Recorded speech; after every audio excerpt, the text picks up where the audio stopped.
And welcome to episode 67 of the Drunken Boxing Podcast. Yes, I know it's been a minute since I released an episode of the podcast. I've been meaning to release this episode that I'm releasing today actually sooner. I recorded it in February, so I should have, but I was busy with a whole lot of other things and then just it went by the wayside until now. It is a continuation, as you recall. Episode 66 was Alex Richter. So it was Wing Chun based, and I thought I would keep the Wing Chun theme, and I have another guest on today's, which I'll introduce later, continuing with another branch of Wing Chun with an interesting background and history. So that is the theme. I also already have the next episode. I did that interview recently, and it's a good one. I'm not going to give you any spoilers, but that'll probably come out sometime in May for you all. All right, but let's take a look at what I have been busy with, because I have been pretty busy on the Mushin Martial Culture YouTube page. I started releasing Xingyi Quickies. Yes, the name is deliberately that for comic value, and why not? So it'll be short little videos that are translations of interviews with various Xingyi people from various walks of life and various styles. The first few were from the Song family, so it was Song Baogui and then his father as well, that Song Guanghua that I have released, so check those out. And as usual, glimpses from the Huajin online learning program, some highlights of Xingyi Tai Xing or Thai bird application, some Hu Cheng, which is one of our variations of the tiger shape, and others. But one of the key things that I did recently that was a major project was I finally released a new episode of Kung Fu Explained. And this was a long project that I had been working on. It was months of research, trying to dig up old archives and things, newspaper articles, etc., trying to find first-hand sources for these things of newspapers, both in English and Chinese, from the turn of the century, early Republican era, featuring Wang Ziping. And this was the subject of that episode, introducing Wang Ziping, the stories about him, and then looking into the histories, whether they're mythological, whether they're stylized, what we can be sure about and what we cannot be sure about, and taking a look at newspaper articles that mention him and accounts. And it was actually a very interesting process. I'm very happy with how the video came out. I try to use some new technology. I didn't use it in a sloppy way. I try to use it in a very effective and productive way to bring to life these stories and accounts. So check it out if you haven't seen it yet. I did think it was going to get a lot more viewership than it has up until now, simply because I put a lot of effort into this video. It is one of my most effortful videos. In fact, if you look at the first part and the second part, you can see that my hair has grown because I filmed the first part and then carried on with research and work for another month and then filmed the second part. So check it out. That is on the channel that's in the series of Kung Fu Explained, and it's on Wang Ziping. And then we finally finished the Secrets of Xingyi Quan series. I released both episode 11 and 12 since the last podcast. This has been an ongoing long-term project, and I'm very happy that I could present it, translate it, and bring it to the Western audience, because it's a good little series. It does have a little bit of a Shanxi slant on it.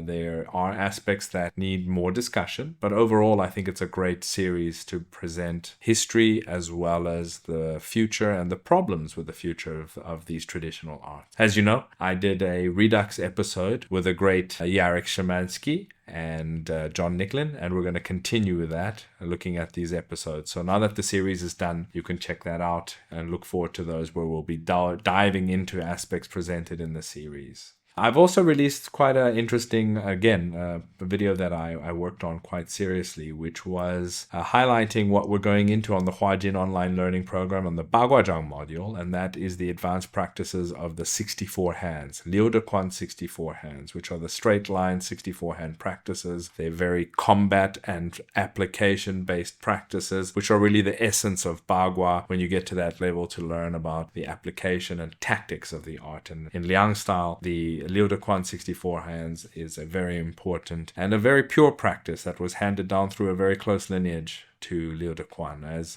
some of you may know, our lineage that comes through Liang Zhenpu, through Guo Gumin and Li Ziming being my teacher's teacher. Guo Gumin had some sort of a family relationship with Liu De Quan directly. We don't know if it's by marriage or by blood, but they were family members. So it was handed down to him and it came through him to us. So it's a very close lineage directly linked to Liu Dequan. I try to bring him back to life once again. We only have 1 or 2 drawings. We have no photos of Liu Dequan. And then, of course, I showed you and presented aspects that are in the learning program for this in-depth series of lessons on the 64 hands. There are the individual practices, there are the classic poems, there are the partner practices, which a lot of people don't actually know, the partner practices of the 64 hands. So I have a little highlight video you can check out of that as well. All right, I kicked off, or I capped off the Secrets of Xing Yi Quan series by presenting a song that was done in a classical style about Xing Yi Quan with some scenery, etc. that was from the series. So you can check that out. It has some powerful lyrics that I translated. I think Xing Yi practitioners will really appreciate, but Chinese martial artists will too as a whole. As always, we've got a lot of merchandise on the Mushin Martial Culture store directly. You can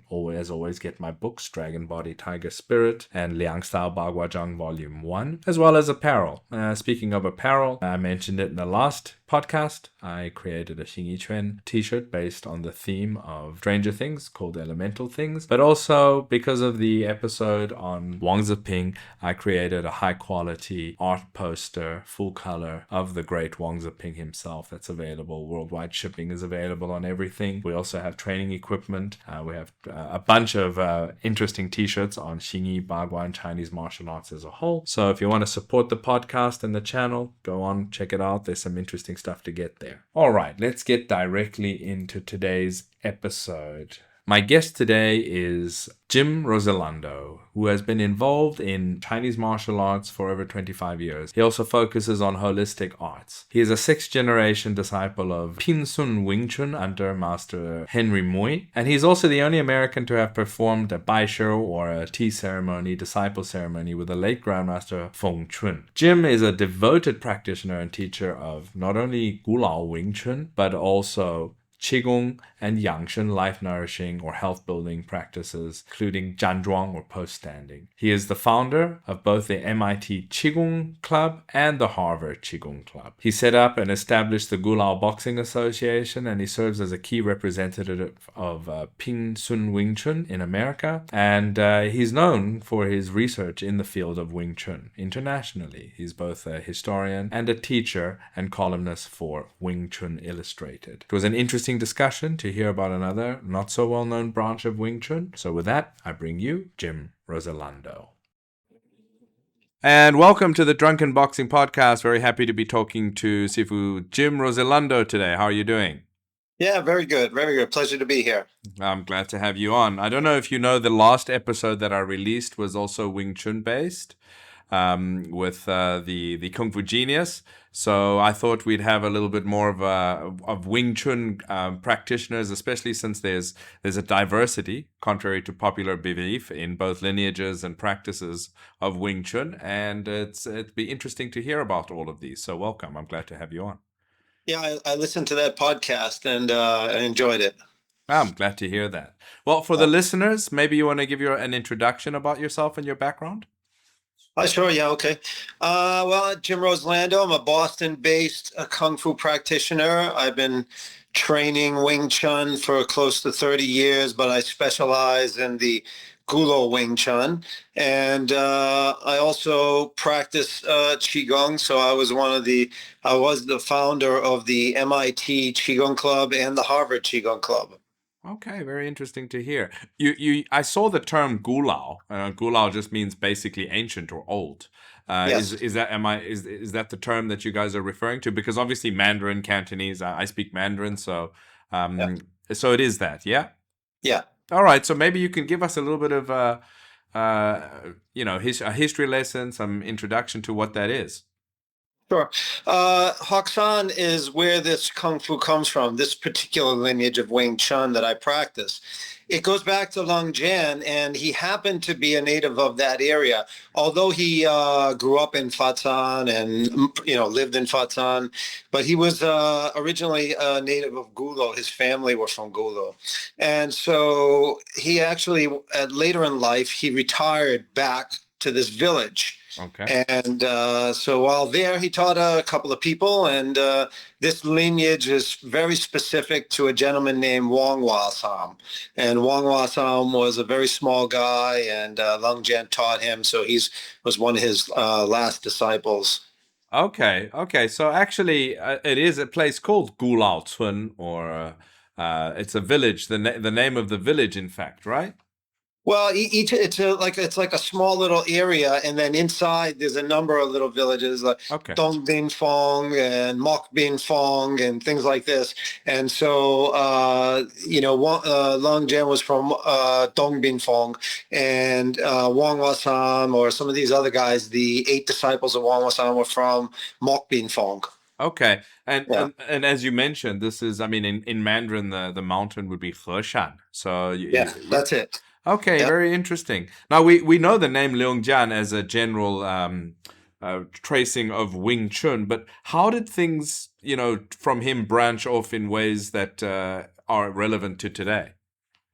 Well, he was in 2 areas for most of his life. He was in Fatsan, and so there's people that trace their lineage back to him in Fatsan, but then there's also people from Gulo, and so these are the 2 primary lineages, although there are some other more obscure things that can connect to Lung Jan, but usually the seems to be the 2 most popular areas that his Kung Fu spread. And is there a difference between the people that trace it back to these 2 different places in terms of their practices? Yes, yes. Oh. And it's an interesting subject. So most Wing Chun, when you're thinking about it, and most people would even think, okay, Lung Jan, Wing Chun, it must be Silam Tao, Chum Kyu, Bilji, these 3 forms, dummy, whatever, pole knife. And yet, if you go to Hesan, the Gong Fu over there is a little bit different. There really isn't the Silam Tao, Chum Kyu, Bilji. Most of them have 12 individual or 12 movements in small sets. And they have another form instead of Lokdin Bungwan, they have Samdin Bungwan. And so there's some differences between the families. So you mentioned the staff form there with the two names, and we know that Liu Dian Ban is 6.5 point, and you just said San. Is that correct? So 3.5 point. 3.5 point. And what are these? What is the differences there? And is it irrelevant just in terms of naming or content, etc., or even ideology between these? I have not learned the 6.5 myself, but I can tell you just from my viewing of it and a little bit of the understanding, the Samdim Bun is just a little bit smaller. It relates to the hands. We don't use the sort of Sulam horses like the Seiping Ma and things like that.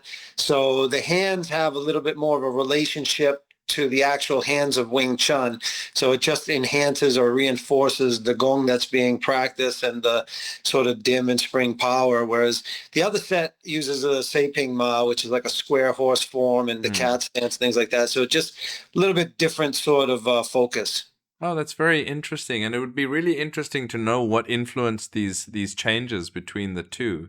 I mean, I like to always think of things as a evolutionary process that makes sense from the environment or the necessity of the lifestyle of the people that are using the art, and that's usually what drives change or adaptation or even development. So it'd be really interesting to understand where the changes and what drove those changes between these forms are. So yeah, if you a lot of these old masters, there were a lot. Today, everybody wants to, keep things original and all this kind of stuff. But really, the old masters were practical. They wanted things that work. And so, different people get taught different things at different times. But really, it's interesting to see and compare, though, how the different lineages from Lung Jan and how they relate to the ones that come from Fatan.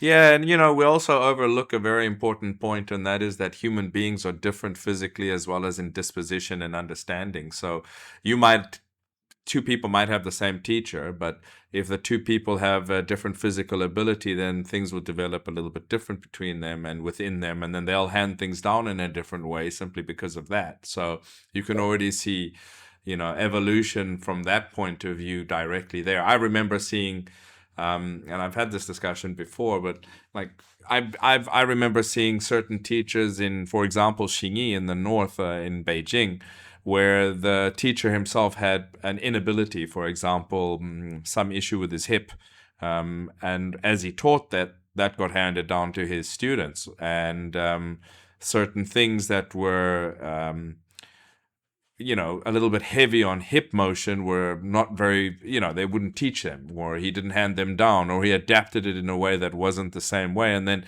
the students who had, perfectly functioning hips, did it the same way as their teachers. But, there's obviously a reason for that. And that's just one. Other things could be, like I said, experience through combat, things that they found personally to be more effective or efficient than another way, and then they adapted and changed those too. And kudos to them and all power to them. There's nothing actually wrong with that. I mean, a lot of people try to look down on all of that, but yeah. So no, yeah, actually, what you're talking about directly relates to our family. So, with regards to Long Jian's teaching, Wang Wasam happened to be 4'11", maybe 90 pounds. Ooh, wow. So he was a very small guy, and so the style, the way he was taught, it's a little bit unique because it's stressing constant rotation and side body and things like this, and for close sort of Wing Chun range, fighting. Being so small, he wouldn't have been able to, stay out in the longer range and this sort of stuff. So the style is specifically designed for Wang Wasam, and it's extremely like close body Wing Chun. That's very interesting. Yeah, that makes sense as well. If he's a shorter guy, he'd have shorter limbs, so he wouldn't want to be fighting at a long range because he'd be at an instant disadvantage. Exactly. So, yeah. Exactly. Yeah. Now, you mentioned a couple of things about, for example, the standard curriculum of Wing Chun that we understand, which is usually things like Xiu Nim Tao, and then they do Cham Kyu, then do Bu Ji, then they start doing things like the Wooden Man, the Staff, and the Double Butterflies. But you mentioned that your lineage is quite different in that regard. So what is the core curriculum, and how do people work their way through it? Okay, so if you're looking at my style, we have basically 12 actions. And each of these actions may have like one hand doing three things or a combination of a movement, but it's just very simple sets. Mm-hmm. And, they hit the body pretty quickly, actually, because of that type of core training. If you're looking at Long Jian, there are a number of lineages that you can trace back to him. And so when you think about Silam Tao Chum Kyu Bilji, this particular version of Wing Chun maybe directly relates closer to, Chen Hua Sun and Nchang So, okay, and this line. And whereas the other groups, let's say Wang Wasam and the Gu family, or maybe also this other obscure lineage, their movements are actually quite similar. Mm-hmm. Whereas the Silam Tao Chum Kyu Buji is a little bit more specific to something else. So the type of Gong Fu that, Long Jian was teaching in other areas like Gulao and things like that seems to be a little bit more consistent with what it is versus the Fatzan teaching, which maybe could have had a taste of evolution from one of his students. We don't know. Okay. So do you guys name the forms? I mean, or is it yes. not? Okay, yes. So there are actual names, and yes. Are they in any way similar to what I just mentioned with regards to the standard, generally known, widespread Wing Chun routine names? So you have Dai Lin Tao, Su Lin Tao, Bu Choi, Sam Jin Choi, Sap Chi Choi, Shang Lung Chut Hoi. These are the sort of names that you would hear from them, like a big training set or a small training set or 3 arrow punches or darting punch, or it's direct relations to usually the application and the movement being trained.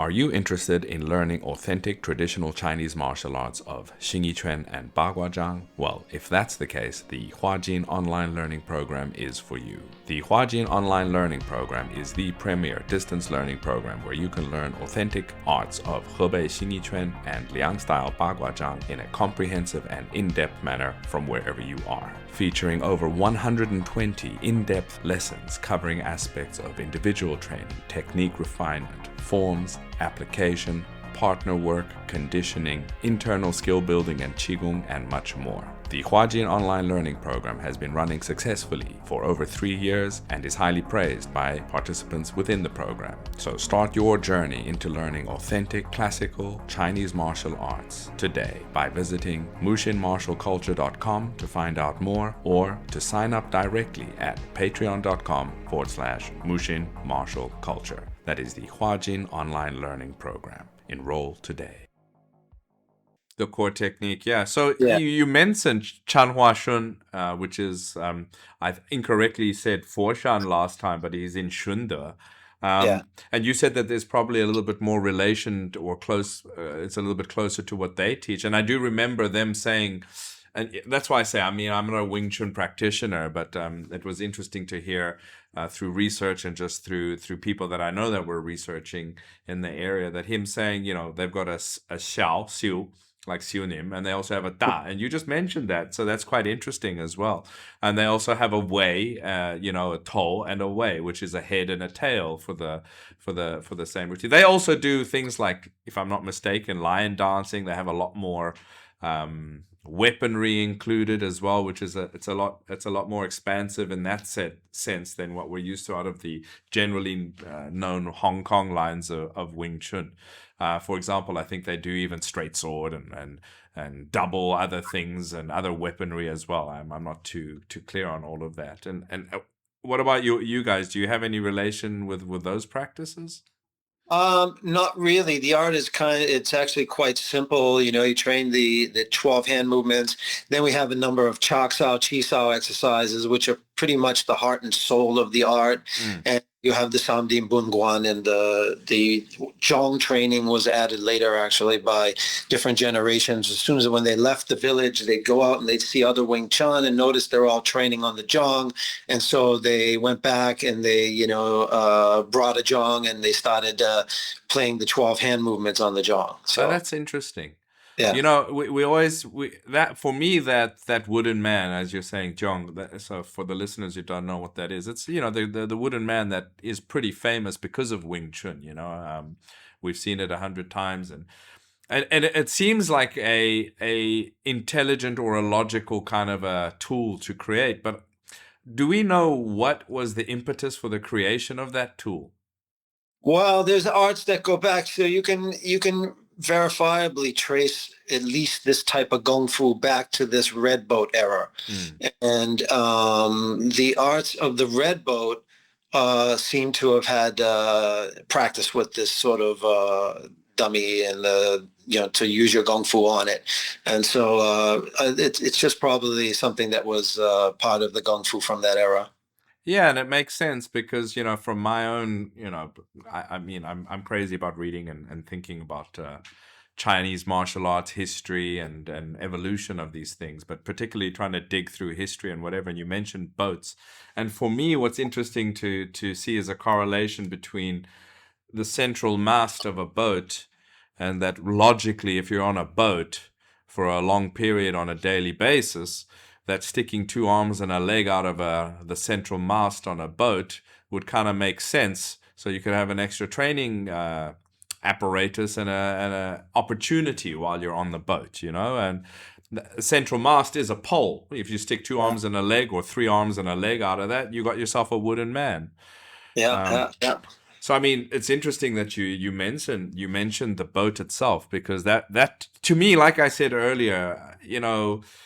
Dreams of immortals coming down and telling you how to fight, watching cranes and snakes and things like that. I mean, they're always fantasy and romanticized ideas of where these things come from, but they don't come out of bubbles, or they don't come out of thin air instantly. They're usually due to environment, like I said, need and experience. And if you're on a boat, like I said, it makes much more sense to me that you'd naturally progress to using, and even down to the very long pole, to me makes a lot more sense. I mean, if you've been in the south of China and you've seen the guy at the back of a boat, he's got a very long stick that he uses to push on the bottom of the river, or to keep the boat from bumping into the sides or the rocks or whatever while they're going. They've got a very, and that would make sense to me that that would be one of the key roots of the development of the long pole, especially with a side-on position. Because if you actually watch those guys, they actually stand like that while they're dealing with the boat itself.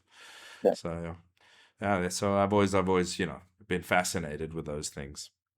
Yeah, it's interesting to watch these arts develop, and they're really into it. It was practical times too, They were not the best of times, So they needed they needed things that would help them grow quickly, Yeah.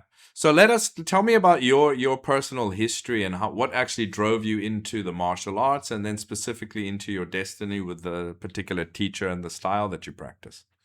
Okay. When I was very young, I did a little bit of karate, but in high school we all played sports, so I stopped. After high school, I trained a little kung fu, and I was up at a school, and there was a gentleman on the corner doing some like very simple actions. And so I kind of went up to him and I said, "Hey, what is that?" And he said, "Well, this is some kind of modified Wing Chun." And he goes, "You want to learn some of it? I'll show it to you." So he showed me a couple moves, and after just like maybe it was an hour, I realized I wanted to go find a school for that type of stuff. And but there really wasn't much in Boston, and it was there was a lot in New York, but then that was 4 hours south. So I ended up finding a place, and I trained for a little bit. I wasn't too serious, and I bounced a few styles at some point too. And but later around, when the internet was getting more popular, I started to realize that this stuff that I had trained was sounded like Long Jan's Gulao Wing Chun. And so we didn't really have Silam Tao Chamkyu Bilji. I was at this academy, and they just had these, movements and footwork and partner exercises and things like this. But it didn't practice Silam Tao Chamkyu Bilji. And so I realized that what I had learned was probably related to that. So I kind of went back to it to try to find some people and things like that. And but around 2001, I ended up finding somebody who knew the gentleman who taught all those different people that I had found. And so he arranged the meeting with him, and I ended up getting him out of retirement and becoming his student again. And things so he had stopped teaching. Yeah, he had stopped for a while. He taught back in the 70s and things like that, and he had a group of people, but then he actually had a little bit of an issue with his health or something, and he ended up stopping. He taught a couple of people privately through the years, but he was pretty much done. So yeah, we ended up it's funny because I was kind of insistent on finding him. So my buddy had one of my training partners knew somebody who was a private detective or something like this. So we ended up, we looked up, I had him look up his information, and I found it. I found his house, but I went there, I looked, the name on the house was correct. And but I couldn't really knock on the door or anything. But at the same time, a different friend of mine who had been training with Yip Ching, he told me that his father knew Sifu Mui, and he arranged a meeting with him. So after that, I ended up becoming his student, and it all went down from there. I started Wing Chun around 1989, but that was in 2001, April of 2001, when I became his disciple, and I pretty much stopped doing everything else and focused on this particular art. And your teacher's name, because we haven't even mentioned it. It was actually Mui Wai Hun, but his English name would have been Henry Mui, Sifu Henry Mui. Henry Mui. And did you tell him that you had Magnum PI'd him, or? Yeah, yeah. Actually, I did. He thought it was funny. And how old was he at that point when you started training with him? He would have been, he passed away 2 years ago, and I was with him for 25 years.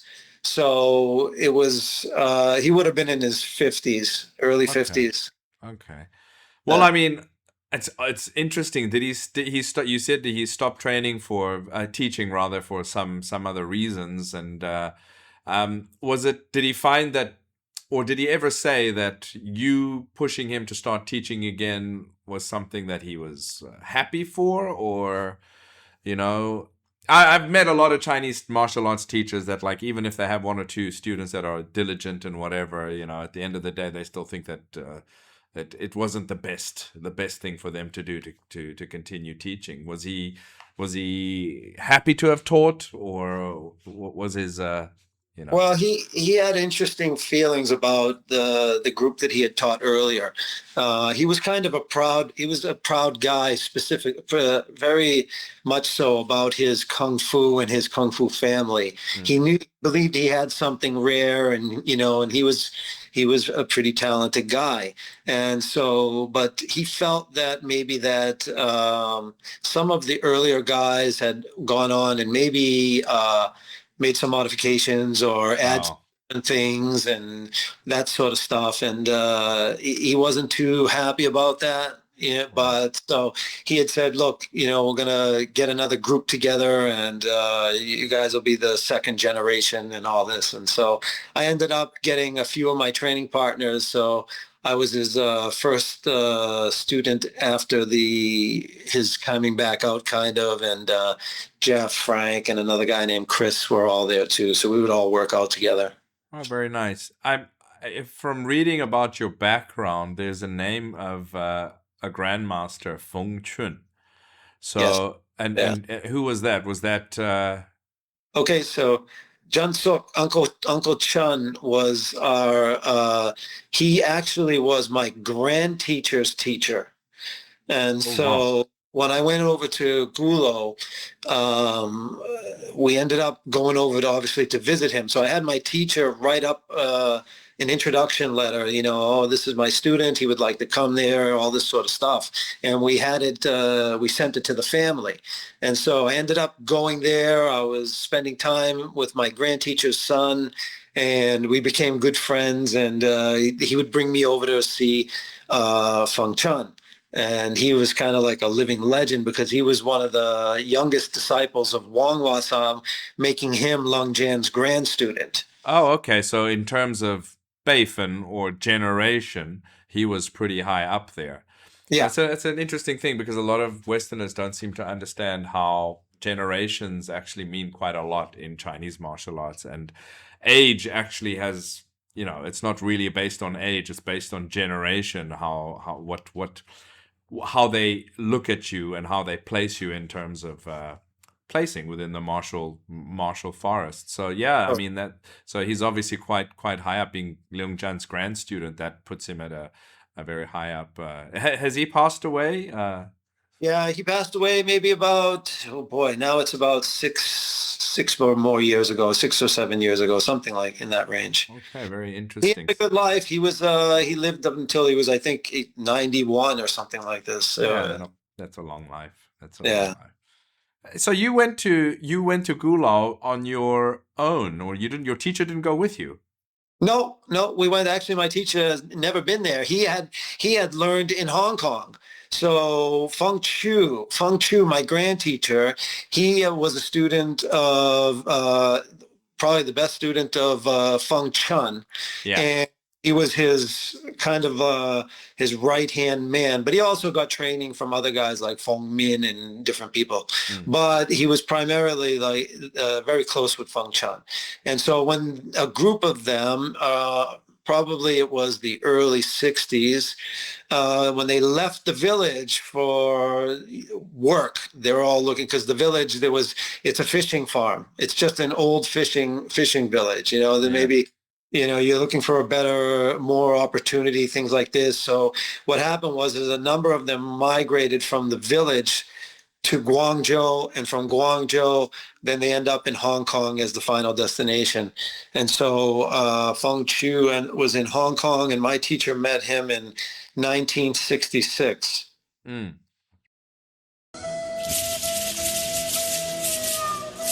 My whole life is a lie. Are floppy Chinese swords getting you down? Do you practice traditional Chinese martial arts but have difficulty locating and sourcing firm, solid steel training swords? Well, look no further. Available now on the Mushin Martial Culture online store are high-quality, custom-made, hard steel traditional training swords. Made from the highest quality materials, these swords have both the feel and weight distribution of traditional, authentic Chinese martial arts swords, featuring high-quality scabbards, as well as the option to include a historically accurate handle wrap. This sword is built to last. Head on over to the Mushin Martial Culture online store to order yours today.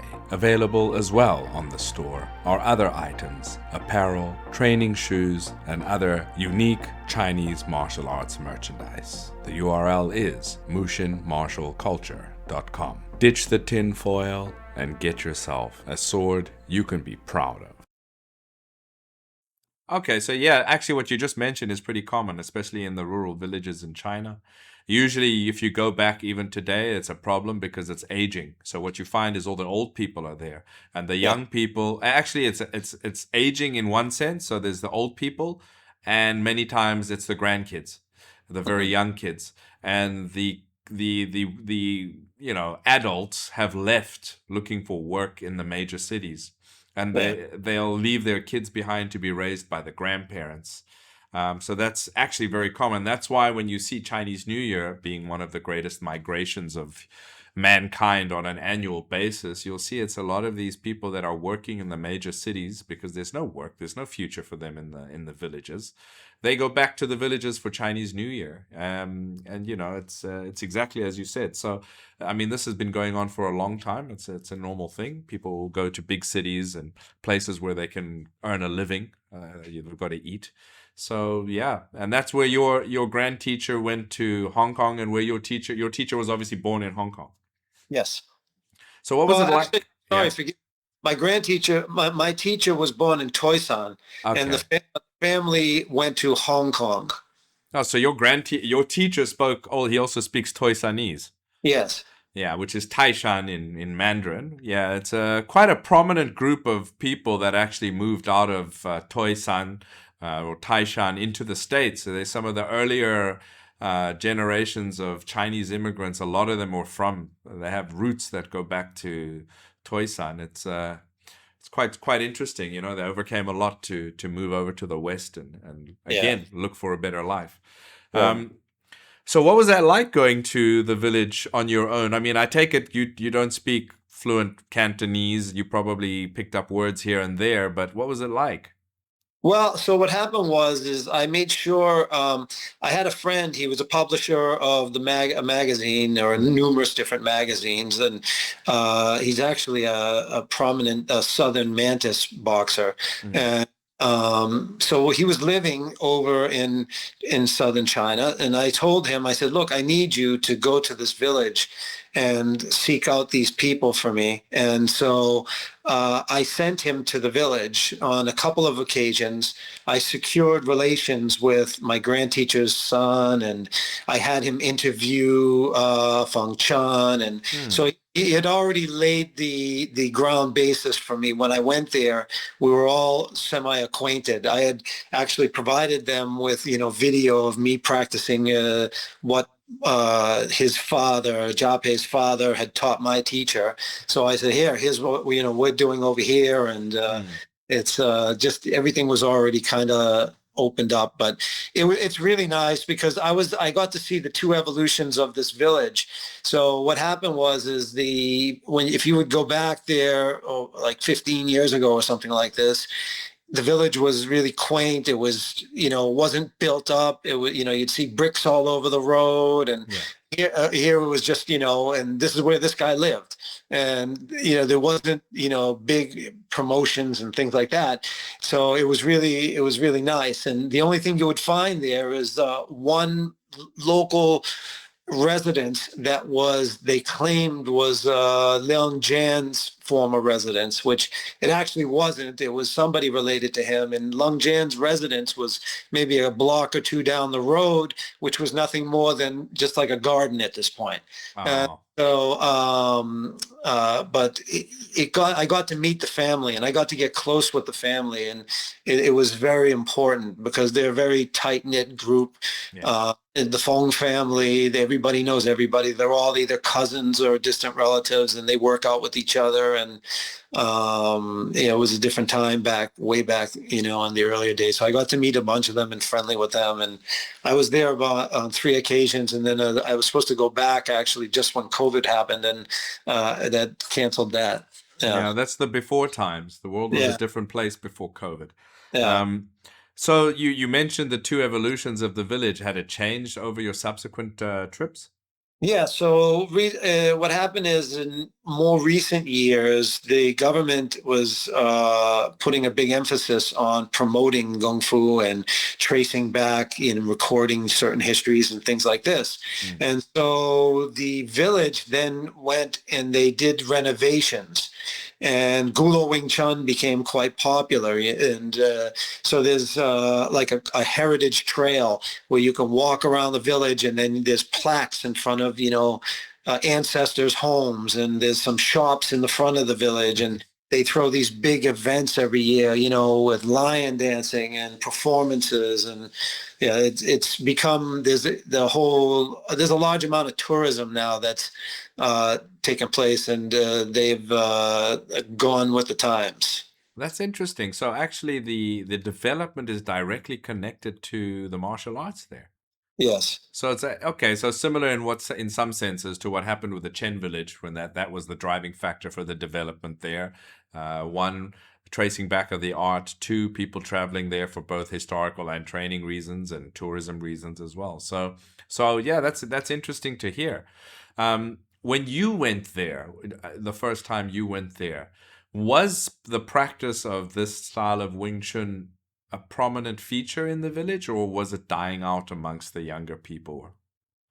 It really wasn't that. You'd have to really dig to find the older generation teachers, and maybe they had taught a son or something like this. And for the most part, everybody was kind of private, and even the kids, they weren't really. There wasn't a lot of schools and things like that. There wasn't any schools really. There was maybe one school in Shopping, and which was down the street, or the local town down the street. And but for the most part, if you didn't know somebody, you wouldn't be able to find anybody there. And so there was a benefit to the development for the tourism, was that, a lot of the people have shown their face now, and and different things like that. But you still need to have a contact to get into these different groups. And I'm sure they probably get a bit of a grant now if they need it from the government to help them to teach it. So there might even be a little bit more preservation with a younger or the next generation from that point of view. Yeah, I think what happens is they get affiliated. I think there's a Chinese cultural heritage, tangible heritage, or something like that. They can get a plaque, and maybe they get some assistance or things like this. But one of my grand teacher's students is his name is Logan To. He is he manages that entire village and things like that. So if you would ask him what do you do for work, he would say, Wing Chun, this is my village. Oh, really? Yeah. But that's nice. And, you got to see it evolve. Your first trip there must have been a bit of a culture shock for you, or at least or were you prepared? Did you know what to expect? I kind of understood what it was. I actually, because I had been already communicating with them a lot, and then and I had all sorts of hours and hours of video of like the village and the people there, and all the different old masters and things like this. I had all sorts of stuff that I had a good idea of what it was like over there. But we actually stayed in Shopping, which is down the street, and maybe it's a 10-minute drive or something like this to the closest city. And, so you'd go there, and then during the day we'd go down and spend time in the, Dongbin or Mokbin and things like this. Oh yeah, so you actually you weren't actually living in a village home. You were staying No, just okay, yeah. Because I mean, if you go like I remember one of my first trips to Inner Mongolia was to a town or city now. It's called Balto, and I went out to the rural areas to stay with my wife's family out there. Her aunt lived out there, and it was literally a village, like a rural village. We all slept together on a kang. I don't know if you know what a kang is. It's a stone platform with the coal that there's a little coal oven next to it that you cook. You cook on, but there's a pipe that goes under this platform, this stone platform that gets heated up while you cook, and it's a big thing, and everybody just sleeps on that thing together. And the first time I went there, it was the middle of winter. Inner Mongolian winter is no joke. no. And even down to like toilet was, the communal toilet outside, which was just like a pit that had been dug with a roof over it, kind of a roof, and two concrete slabs over the pit that you'd stand on. But, like in the middle of the night, there's no light in there, and the piss is frozen over on the thing, and you're more likely to slip and fall into the pit than actually do what you need to do in the pit. So, it's quite an experience staying out there as well. So yeah, but I mean, if you didn't have to go through that, you probably didn't have as much of a cultural shock. No, it wasn't too bad. I didn't have that experience. But yeah, I mean, yeah, if you're there, if you're walking through the village and you go find like Wang Wasam's home, Hmm. it's like basically like a little brick shack, you Yeah. know. That's it. It's nothing, there's nothing there. And then, the family actually, many years later, there's a home right next to it with the name Wang Wasam's family. And, they put the plaque on this big, two-story house right there. But that was built by the family many years later. The actual little tiny brick house is what the guy lived in. Yeah, that's how it is, and Yeah. that's how people live, and they're happy. I mean, I must say, that trip that I did, it was one of the best night's sleep I ever had. It was so cozy, and it was so warm. It Yeah. was like literally the Kang is very warm, and my aunt had cooked. Food right there in the room. It's one room. Basically, everybody's house is just one room. There's a little entrance that maybe you can wash your hands and wash up in a kind of a kitchen. I wouldn't call it a kitchen. And then there's the main room with the kang where it's your sitting room, it's your bedroom, it's your drinking tea room. It's all one room. You cook your food there, you eat your food there. It's pretty normal, and that's how most of the little places are in villages. I think it's that was over 20 years ago, but China's developed a lot. They put a lot of money into fixing up the life of people in these villages like that, electricity, running water, etc., etc. So I don't even know what she's passed on. So I don't even know what that village is like now. But yeah, it was a different time. It's like a time capsule Yeah, yeah, for for sure. sure. Yeah, even this Gulao village, I've located all the different ancestors that were supposedly trained by Wang Wasam, and when you go or related to even Longjin, and if you go find what they were living in back in that time, it was all the same. It was just a little 10 by 10 brick hut. Hmm. There was no rooms or different things. It was common. Yeah, that's what drove a lot of the practice of martial arts is because that was their only form of entertainment as well. It was their form of entertainment. It was the way that the village, when you're young and you're a man, you socialize. It's the thing that people did together. If there was a community aspect to it, that's kind of disappeared in the new generation. That's um, that was what you did. Like, I mean, what kids today go home and they want to watch TV or do this or do that. Back in those days, one generation, two generations back, they went home and their entertainment was looking forward to doing some martial arts together. And as Yeah. they grow up with it, that's how they socialized as well. So yeah, that's a great thing. You mentioned you also had started the MIT and what was the other club that you had started for Qigong? Harvard. Harvard and MIT. Tell me about your practice of Qigong and how you got into that.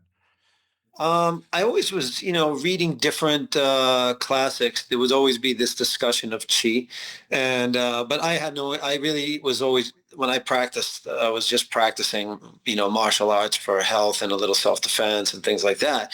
But there was always this discussion of chi, and some of the guys I had met talked about chi. So I decided to take, see if I can understand it a little bit. And I had no luck. And but one gentleman out of the blue said to me, if you want to start to understand about Qi, you need to stand still. And he was obviously talking about Zhan Zhuang. Yeah. So I started implementing a daily Zhan Zhuang program with whatever else I was doing. And eventually I started to, really love the practice, and, it was really enjoyable. I was getting good results. And so with regards to uh,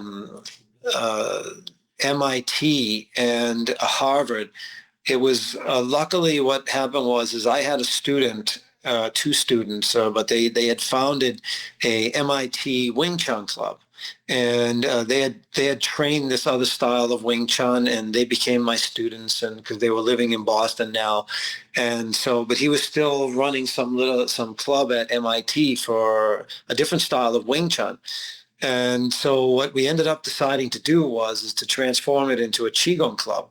And so that was a little bit over 18 years ago. So for 18 years, it was a student club for a long time. And then I ended up getting hired by the university as a wellness instructor. And I was with them until maybe this year, where all the online programs, they did changes and things like that. Everything was in the university before that, so it was in-person classes. But after COVID, they only did online, which kind of put a damper on the class group and everything like that. Yeah. But you mentioned Zhan Zhuang and you started standing. Is there a specific type of Zhan Zhuang that you do? The Yi-Chuan. Yeah, I was doing basics of the Yi-Chuan, so I wasn't studying Yi-Chuan as like a martial system, because I was trying to keep my Wing Chun as Wing Chun. I was back then I was pretty much oh my God, you got to be a purist, all this kind of stuff.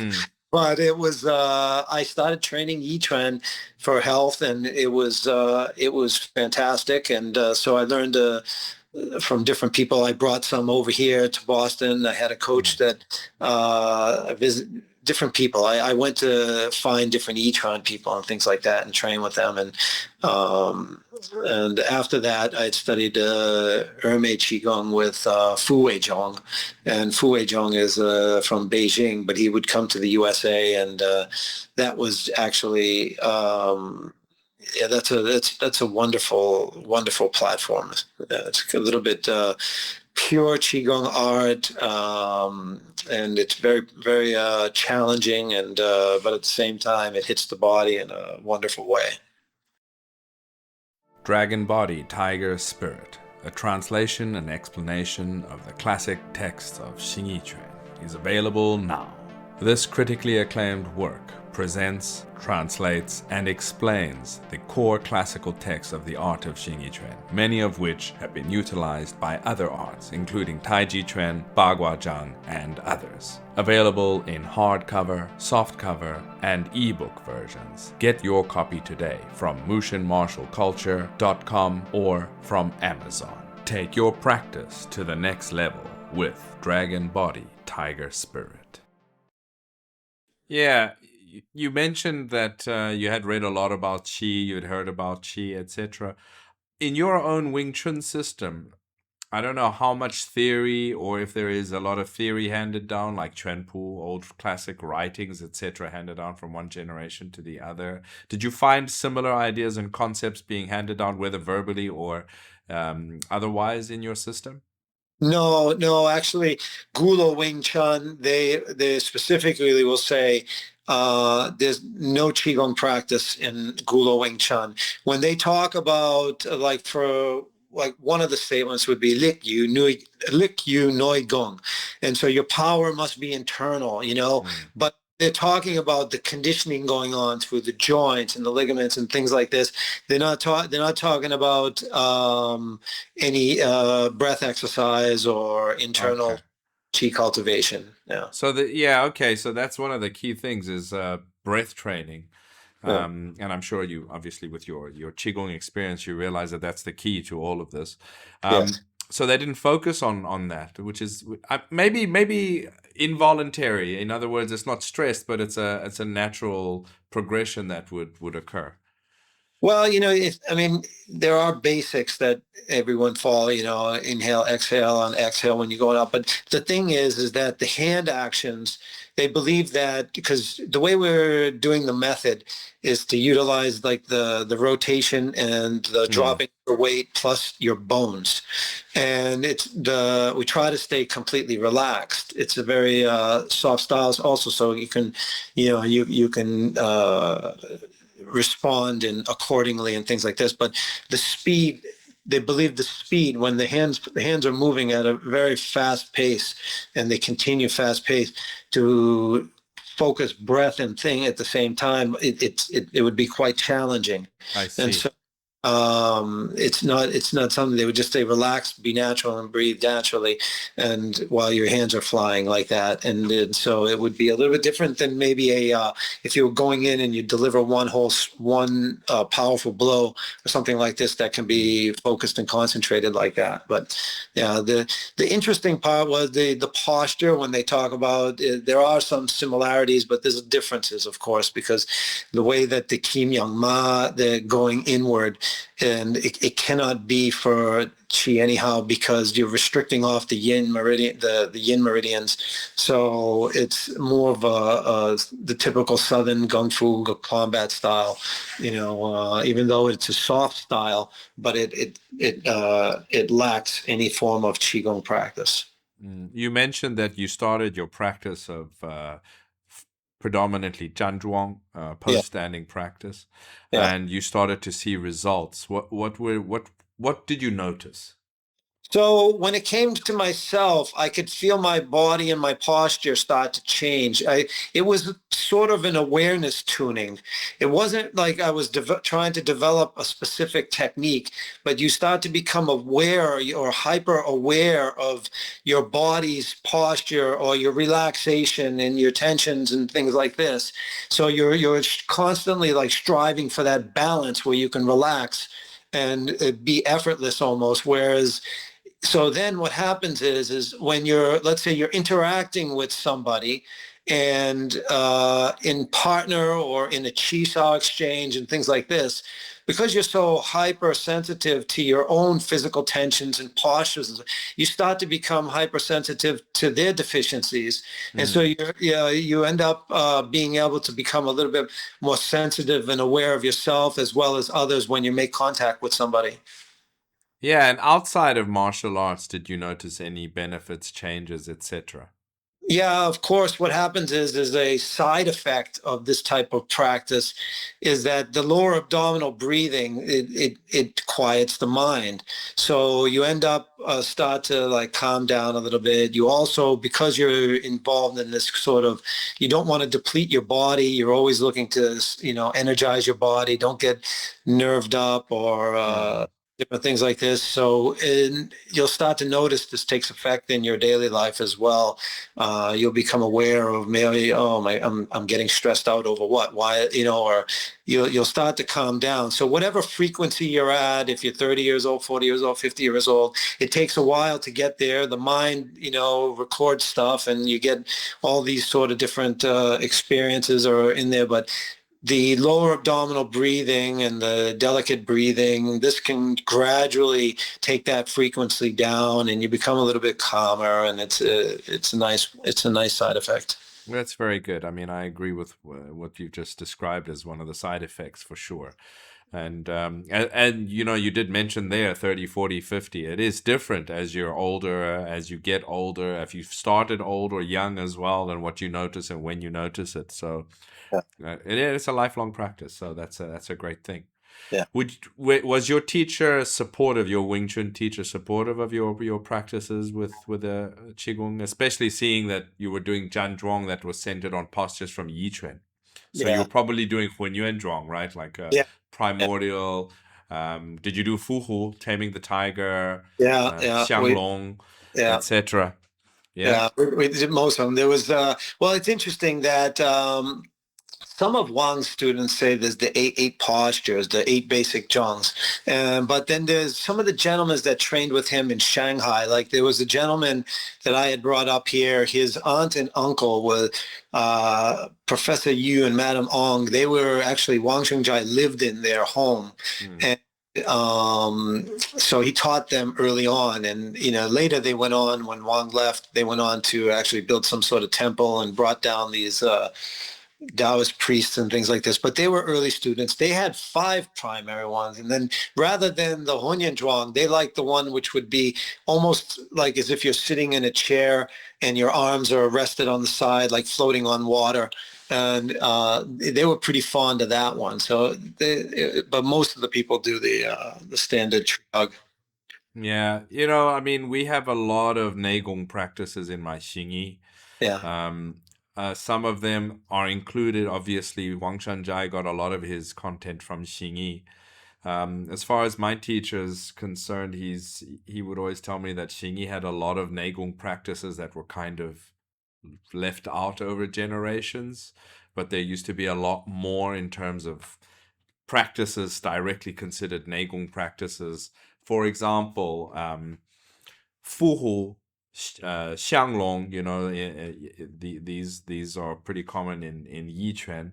Hunyuan being a basic one, Santi Shi, which is the prime posture standing practice in Xing Yi Chuan. But then there's also moving ones where we do some movements with the upper body, whether they're smaller or bigger movements in different directions, whether your feet are planted and usually you're doing something with your arms and your legs. We have quite a few of those, and some of them I could see the direct correlation to things in Yi Chuan. But they're different. There's a lot more to what we're doing in terms of scope. But it does kind of make you think, like, how much was there before in Xingyi as a general practice in terms of these Zhan Zhuang practices that kind of got put to the wayside and people focused on 1 or 2 here and there, and then that got handed down. And how many were further developed by later generations? It's a question we'll never really be able to answer. But the point is that Xingyi had a heavy focus on these practices. It is something that was core to the art. And, we do teach it, and I practice it like that. I also teach it like that. And I hope more people get into it because it's a very beneficial thing for the martial art as a whole, but just in general for your, as you mentioned, those other benefits. So have you done, there's a kind of a practice in the Yi Chuan, I think they called it turtle coming out of the water. Yes. You've done that, right? Yeah. So, I mean, we have a similar practice like that. It's similar, but very different. It's a much bigger movement that we do, but it's directly within our Xingyi system. Yeah. And there's a lot of things like that. So for me, when I look at the Yi Chuan practices, I always, I quite enjoy seeing, because I can pick up the correlations and the similarities to some of the stuff we do, but also the differences. Yeah. So. Well, you had mentioned, though, and I don't think I answered it actually, but you had said that my teacher what did he feel about that? Yeah. So he was, because I was approaching these from a supposed health side of benefits. He thought, he wasn't. He would always say, what are you going to do with that? You need it for martial art. You have martial art. He was a proud guy, and so he would always feel that, his martial art had enough, and so, but because I was always telling him that, look, I'm studying these for health and chi and this things like that, he was always kind of okay with it, I see. If you enjoy the Drunken Boxing podcast, as well as all the other Mushin martial culture endeavors, please do support us if you can at patreon.com. We have 2 support tiers there that you can pledge to help us continue to do the work that we do and continue to bring you the podcast as well as all our other works. If you would like to make a once-off tip or donation to our endeavors, please visit the link listed in the show notes or scan the QR code here. Thank you to everyone who supports us. Your teacher, I mean, I don't know if we actually said, you said he did pass away, yeah? Just recently. It'll be 2 years and another month or so. Yeah. Yeah, I mean that's it's interesting, but sometimes a teacher kind of feels like, why is my student learning something else? He kind of feels like, haven't I given you enough? It's not about you being ungrateful, but it's a feeling that they probably feel like, maybe I didn't give him enough, Yeah. Maybe it's something that I did, but it's never the case. No, he's just proud about the kung fu. See, he practiced this. He only did a little bit of judo and taiji chuan before he studied with Feng Ju. So when he studied with Feng Ju, he actually he just focused on his one art for his entire life for 5 more years or whatever it would have been. And so that was his. He was kind of just proud of his long dance stuff. Of course. How popular is your style of Wing Chun outside of its hometown? It's very hard to find. It's very hard to find, and usually most of the people are connected somehow, or you'll be able to because Fung Chun was one of the primary guys teaching outside the village, or my grand teacher also one of the primary people teaching outside the village. So if you went back to even Feng Sung, so if you find people outside the village, a lot of the time they would have some kind of connection to these guys. Right. And within the USA, is outside of your group that's you're teaching and practicing and handing it down, have you found others? It's funny you say that, because Boston is basically the hub. So there's Uncle Phi, Wong Phi, he was a student of Fung Sung. He moved to New York, but that was much later. But in Boston, it was since 1972 when my teacher moved here. He was the first Gulao Wing Chun guy here. Around 1977, Feng Ming and Feng Chu, two members of the Feng family, and both of them were nephews of Feng Chun. And actually, Feng Chu was the instructor at Feng Chun School, the main instructor at Feng Chun School in Hong Kong. So these guys moved to Boston. So Boston happens to have a hub for Gulao Wing Chun, and although the Fung family, Feng Chu taught for maybe 2 years, and one of the local kung fu clubs hired him to teach, but this was way back, and after that, he kind of, just kept to himself and things like this. They're kind of private guys. Right. Do you interact with any of the other Wing Chun groups? I am kind of lucky that I have a lot of friends with all sorts of Wing Chun guys and things like this. Number one is I'm a writer for Wing Chun Illustrated. I have a column. Okay. Chun Illustrated. And so because of this, I had a lot of people that would send me different things, and I became, they'd ask me to publish them, or different friends and stuff like this. And so I got to see a lot of the different styles of the, Wing Chun, because when they were in Boston, they would stop by to see me, and we'd all hang out, and B, it was because of my column with Wing Chun Illustrated. And I was always publishing the different styles. I wasn't mostly focused on the Hong Kong style, because there was plenty of representatives writing about this, but I would always focus on mainland Wing Chun styles and things that are a little bit more obscure. So I got to get insight into some of these arts when that were kind of rare. When you mentioned earlier your friend who was the editor for a magazine, was it Wing Chun Illustrated? No, this was Roger Haygood. He did, Kung Fu Qigong magazine and different things like this in the United States. And so this is a different publisher, but Eric is the editor for Wing Chun Illustrated, and that's who I write for. I've been a columnist since the magazine's founding. And it's still going. I mean, I haven't followed Wing Chun periodicals for many years, and we all know the way periodicals have gone. Yeah. But Wing Chun Illustrated is still going all right. Yes. Is it gone digital? Do they still You do can do print either runs? or. You can do either or. I would imagine the majority of the people purchase the digital subscription. Right. I'm the other way around. I hate digital books. I prefer real books. Me too. So, Me but too. yeah, I can Yeah. understand the convenience of digital, and your house can burn down with all your books in it, but you can save your digital copies to the cloud. Yeah. So there is a benefit to it. Yeah. But yeah, and what is your current goal with your teaching? You're trying to spread and continue the art of Gulao Wing Chun, and what do you do?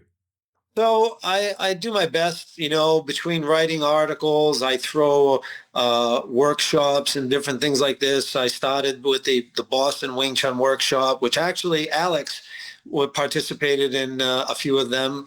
And Okay. so we have different styles. Like this year, we had Gulao Wing Chun, Yip Man Wing Chun, and Yung San Wing Chun. So Mm, three guys, and we did that. But I'm constantly throwing different events, or mostly my teaching lately over here has been more privately, and I do some online teaching as well. mm, I really enjoy the art because the art it's quite simple. It's a different way to train than, maybe a classical long form, with these smaller, more direct motions. I'm able to stand in front of a computer and, watch somebody do something and give them sure. details and let them go out and try it and see how they like it and things like that. Yeah, I think I mean a lot of the nuances in the small movements. It's not in this big movements. So there's a lot of value to it. I know people might think, "Oh, it's simpler." It's not simpler. It's Yeah. probably more difficult, but that's for the practitioners to understand. People that are outside observers wouldn't understand it even if we explained it to them.